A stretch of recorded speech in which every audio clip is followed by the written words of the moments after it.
देशों की दुश्मनी का सबसे खतरनाक रूप।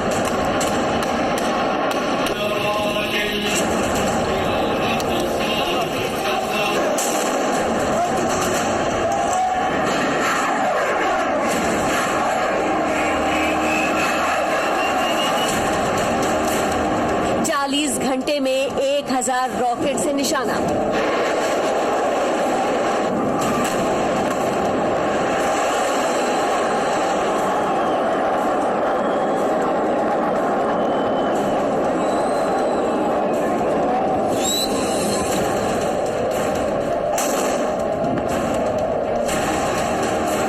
हमास का हमला, इजराइल की strike.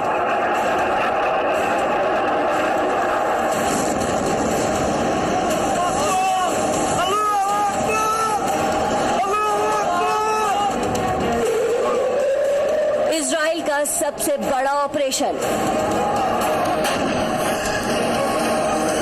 My expectation and hope is that this will be closing down sooner than later. But Israel has a right to defend itself when you have thousands of rockets flying into your territory. जिसने छेड़ा, Israel अब उसे नहीं छोड़ेगा।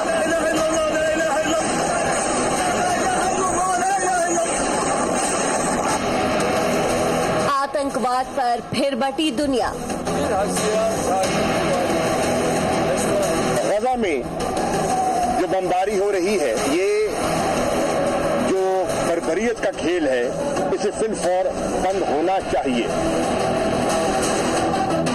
आतंकवाद के खिलाफ युद्ध से कौन परेशान?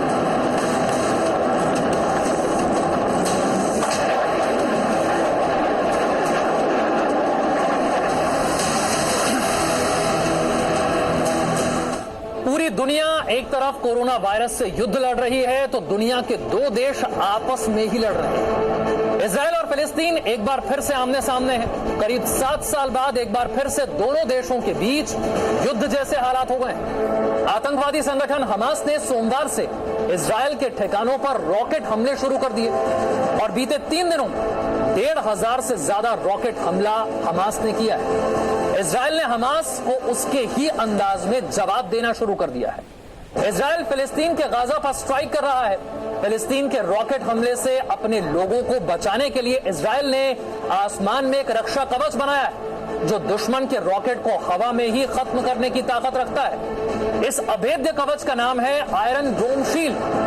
देखिए कैसे इजराइल का रक्षा कवच उसके नागरिकों की जान बचा रहा है।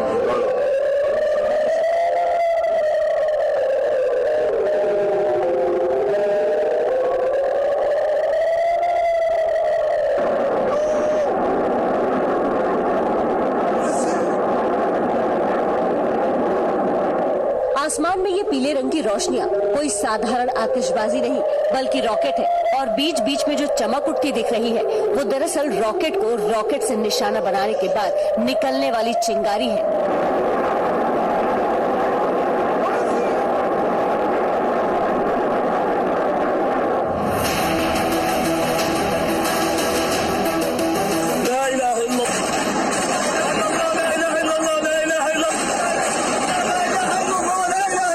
में जंग के हालात है। इजराइल के दुश्मन और फिलिस्तीन के आतंकवादी संगठन हमास ने इजराइल पर रॉकेट हमलों की बौछार कर दी है। अपने कब्जे वाले इलाके गाजा से हमास रॉकेट लॉन्चर से इजराइल पर हमला कर रहा है। बीते 3 दिनों के अंदर आतंकवादी संगठन हमास की ओर से इजराइल पर 1500 से ज्यादा रॉकेट दागे गए हैं। अब जरा सोचिए, इतने रॉकेट अगर किसी एक शहर पर गिरे तो उस शहर के हालात क्या होंगे। लेकिन इजराइल की एडवांस तकनीक के आगे हमास के रॉकेट टाए टाए फिस्ट हो जा रहे हैं, क्योंकि इजराइल की तकनीक और उसके रॉकेट हमास के रॉकेट की आसमान में ही समाधि बना दे रहे हैं।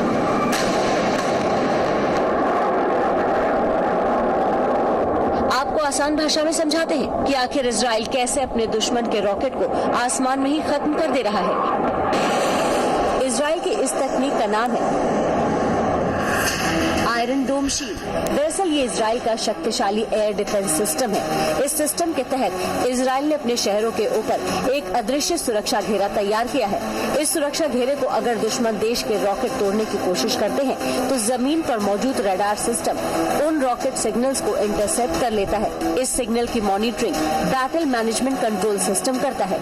बैटल मैनेजमेंट कंट्रोल सिस्टम से फायरिंग का ऑर्डर सीधे मिसाइल फायरिंग यूनिट के पास जाता है, जहां से दुश्मन के हर रॉकेट को टारगेट मानकर मिसाइल दागी जाती है। दुश्मन देशों के रॉकेट जमीन पर आने से पहले आसमान में ही ध्वस्त हो जाते हैं। आयरन डोम शील्ड को राफेल एडवांस डिफेंस सिस्टम और इजराइल एरोस्पेस इंडस्ट्रीज ने मिलकर तैयार किया है।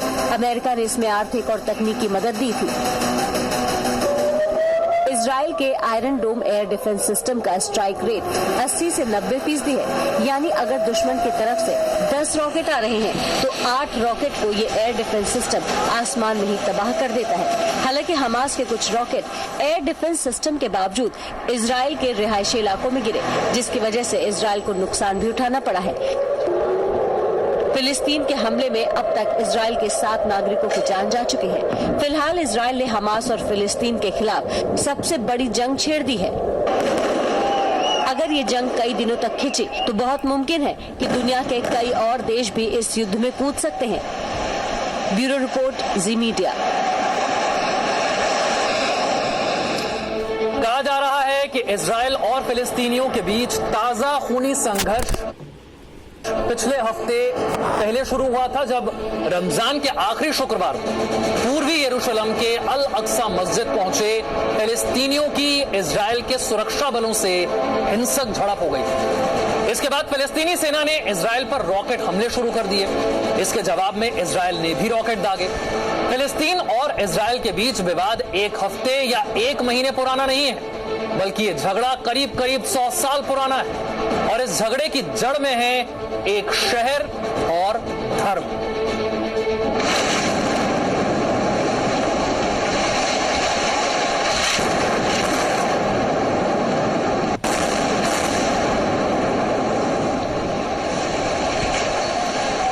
पहला धमाका।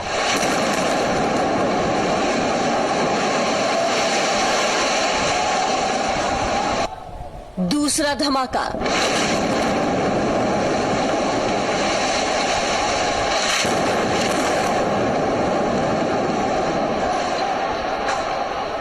तीसरा धमाका।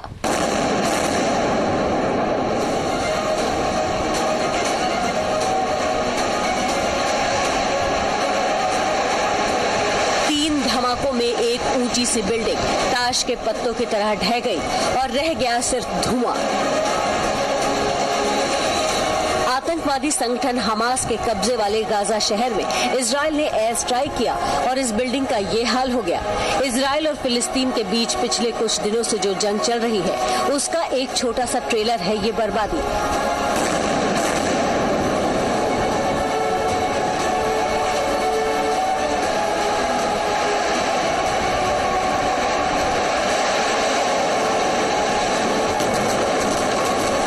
इससे कहीं ज्यादा बर्बादी और गम इजराइल और गाजा शहर में देखने को मिल रहा है।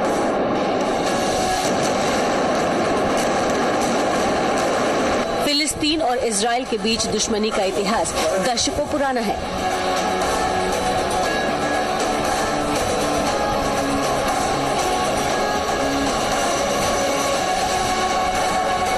दुश्मनी की जड़ में है एक शहर जिसका नाम है यरूशलेम।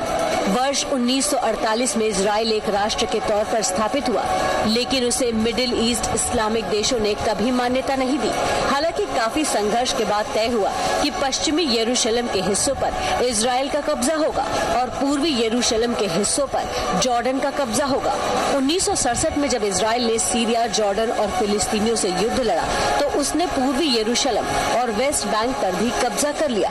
यानी ये दोनों इलाके जो जॉर्डन के पास थे वो इजराइल ने उससे छीन लिए और तभी से इन इलाकों में इजराइल और फिलिस्तीनियों के बीच हिंसक टकराव होता आ रहा है। इजराइल दावा करता है कि पूरा यरूशलेम उसकी राजधानी है, जबकि फिलिस्तीनी पूर्वी यरूशलेम को भविष्य के फिलिस्तीन राष्ट्र की राजधानी मानते हैं। पैलेस्टाइन और इजराइल के बीच का विवाद मूलतः एक एथनो रिलीजियस टेरिटोरियल कॉन्फ्लिक्ट है। इसका इतिहास कम से कम 100 साल पुराना है, लेकिन इसका मॉडर्न फेज हम कह सकते हैं कि सन 1948 में शुरू हुआ, जब यहूदियों ने अपने लिए एक स्वतंत्र देश यानी कि इजराइल की स्थापना की घोषणा करी। 1948 से लेकर 1967 के बीच इसके चलते कम से कम 3 बार अरब और इजराइल में युद्ध हुआ। पूर्वी यरूशलेम को लेकर फिलिस्तीन और इजराइल एक दूसरे से जंग क्यों लड़ते हैं, उसकी सबसे बड़ी वजह धार्मिक भी है। पूर्वी यरूशलेम ईसाई, इस्लाम और यहूदी तीनों के लिए अहम है। ईसाई धर्म के लोगों का जुड़ाव इस क्षेत्र से इसलिए है क्योंकि उनका मानना है कि ये वही जगह है जहां कलवारी की पहाड़ी पर ईसा मसीह को सूली पर चढ़ाया गया था। उनका मकबरा चर्च ऑफ होली सेपल्का के अंदर स्थित है और ये उनके पुनरुत्थान का स्थल भी है, इसलिए ईसाई इस जगह को मानते हैं। मुसलमानों के लिए ये जगह इसलिए अहम है क्योंकि डोम ऑफ रॉक और अल अक्सा मस्जिद यहीं पर स्थित है। ये मस्जिद मक्का और मदीना के बाद इस्लाम का तीसरा सबसे पवित्र स्थल है और यहूदी यरूशलेम को इसलिए अपना बताते हैं क्योंकि उनका मानना है कि यही वो जगह है जहां आधारशिला रख पूरी दुनिया का निर्माण किया गया था। यहूदियों वाले हिस्से में कोटेल या वेस्टर्न वॉल है। ये दीवार पवित्र मंदिर का अवशेष है।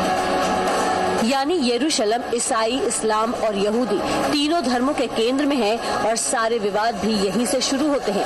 ताजा विवाद में पूर्वी यरूशलेम में यहूदी फिलिस्तीनियों को उनके घर छोड़ने की धमकी दे रहे हैं और वो उन्हें अल अक्सा मस्जिद में जाने से भी रोकते हैं क्योंकि उनका कहना है कि ये जगह वेस्टर्न वॉल की है, यानी उनकी धार्मिक भावनाओं से जुड़ी है। धर्म के नाम पे कुछ एक जनरल लेफ्ट विंग थॉट है कि इजराइल एक ऑक्यूपायर है और फलस्तीनी बेघर हैं। इसमें एक चीज बड़ी करीब से आप देखें कि 15 साल से एक ही आदमी फलस्तीन के प्रेसिडेंट की गद्दी संभाले बैठा हुआ। इस साल वहां इलेक्शन होना था, अभी 2-3 महीने पहले सब तैयारी थी, कैंपेन हो रहा था। इस बैकग्राउंड के अंदर फिर वहां झगड़े फसाद शुरू हुए।